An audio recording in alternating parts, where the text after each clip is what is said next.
무한 경쟁 속에서의 진정한 성공의 길, CEO 공자. 오늘의 주제는 잘못이 있으면 즉시 고쳐라 입니다.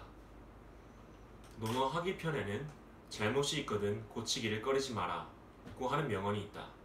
그런가 하면 논어 위령공편에는 잘못을 고치지 않음이 진정한 잘못이다 라는 말이 있다. 우리는 성현이 아니므로 잘못이 없을 수 없다. 가끔 상품을 잘못 보냈다든가 불량품을 팔았다든가 하는 일이 있는데 이런 잘못을 솔직히 인정하고 합리적인 보상을 해주면 그 효과는 아주 좋아진다. 즉, 잘못을 저지른 후 그것을 즉시 고치고 그 선후 처리를 능력껏 빨리 한다면 의외로 큰 수확을 얻을 수 있다. 그런데 실제로 그렇게 하는 것은 그리 수월한 일이 아니다. 공자는 제자 자하에게 이렇게 말했다. 소인은 자기 잘못을 변명하려고만 한다.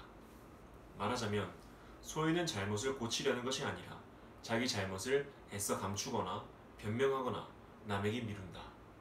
그 결과 남에게 업신여김만 당한다. 공자는 잘못이 있으면 즉시 고치면서 자신을 엄격히 단속하며 일생을 살았다. 그의 제자들은 그를 가리켜 이렇게 평가했다.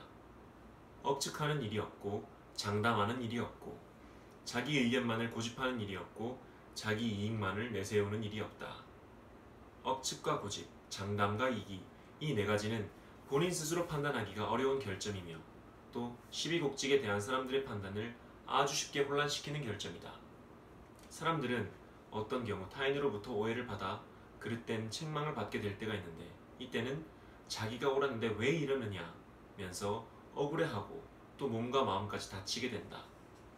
그런가 하면 남을 평가할 때는 종종 그 사람은 이 말뜻을 잘 모른다 고 책망하다가 잘못을 저지른다. 그러므로 이런 잘못을 피하려면 우선 냉정하게 사물의 진상을 파악한 다음 말해야 오류를 적게 범한다. 즉, 사리 판단을 정확히 하고 고집을 부리지 않아야 하며 자기 오류를 과감히 시정할 수 있다. 잘못을 과감히 시정한다는 말이 아무 의견이나 다 들어야 한다는 것을 의미하지는 않는다. 공자의 선배인 미생모는 공자가 여러 나라를 돌아다니며 활동하는 것을 보고 제 후배들에게 말재주를 보여 명성이나 얻으려 한다고 빈정거렸다. 이 말을 들은 공자가 말했다. 말재주를 보이려 함이 아니다. 나는 임금들의 고집된 생각을 고쳐주기 위해 참된 의견을 말하는 것뿐이다. 고집은 보통 개인적이지만 지역적으로 생긴 것, 시대적으로 생긴 것도 있다. 억측과 고집, 장담과 이기라는 이 네 가지 결점을 완전히 피하기는 어렵거니와 이 네 가지를 한꺼번에 고치는 것도 쉬운 일이 아니다. 그러나 이 네 가지 중에 어느 하나라도 먼저 고치려고 생각한다면 그것은 어렵지 않을 것이다. 공자는 젊었을 때 정치에 대한 큰 포부를 가지고 있었고 노나라와 제나라에서 비교적 높은 벼슬까지 했다. 그러나 중도에서 벼슬을 그만두었다. 공자가 가졌던 최초의 이상은 세상을 은나라나 주나라 같은 평화로운 시대로 되돌아가게 하려는 것이었다. 또 그 이상을 위해 일생을 노력했다.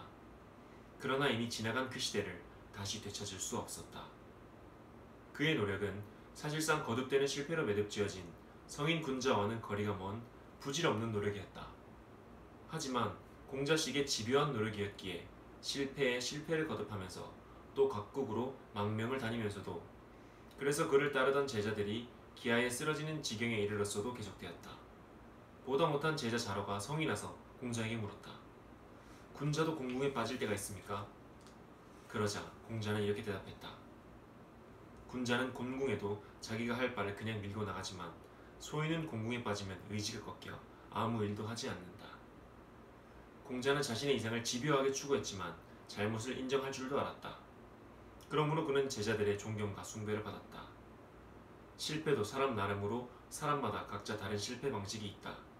그 실패 방식을 보면 그 사람의 성격을 이해할 수 있다. 공자가 완전 무결한 사람이었다면 그런 실패가 있을 수 없으며 큰 정치가가 되어 자신의 포부를 실현했을 것이다. 그러나 완전 무결한 사람이란 있을 수 없다. 그러므로 공자는 큰 정치가가 될 수 없었으며 자신의 이상을 실현할 수 없었다.